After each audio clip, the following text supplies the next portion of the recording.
Welcome to a new episode of the podcast Practical Friendship. My name is Christian and I'll talk to you today about humility. My hunch is that humility is probably the dark horse when it comes to maintaining good friendships. I'll start with the following description of a humble person, which C.S. Lewis describes in his book Mere Christianity. Probably all you will think about him is that he seemed a cheerful, intelligent chap who took a real interest in what you said to him. If you do dislike him, it will be because you are a little envious of anyone who seems to enjoy life so easily. He will not be thinking about humility. He will not be thinking about himself at all. And he goes on to say that other vices may sometimes bring people together. You may find good fellowship and jokes and friendliness among drunken people or unchaste people.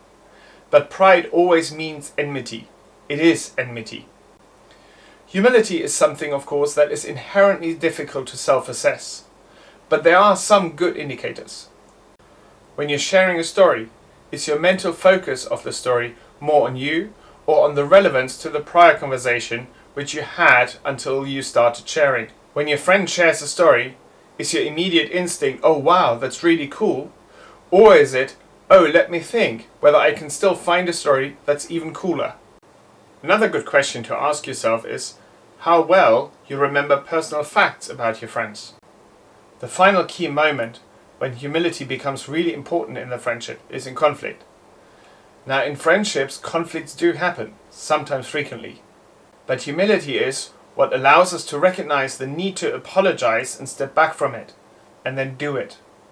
And it also allows us to accept an apology graciously, without paying too much attention to our hurt personality, which may still want to punish the slight suffered.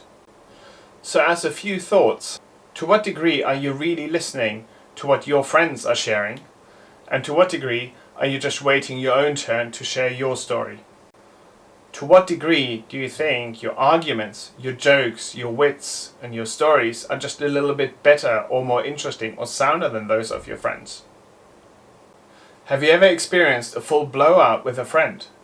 Do you remember how the conflict came about and whether it was your fault for not recognizing that you may need to back down? I hope some of these questions will give you some food for thought, and you don't need to hit my subscribe button, but it would be great if you take some of those thoughts and maybe discuss them over a beer the next time you meet a friend. Thank you.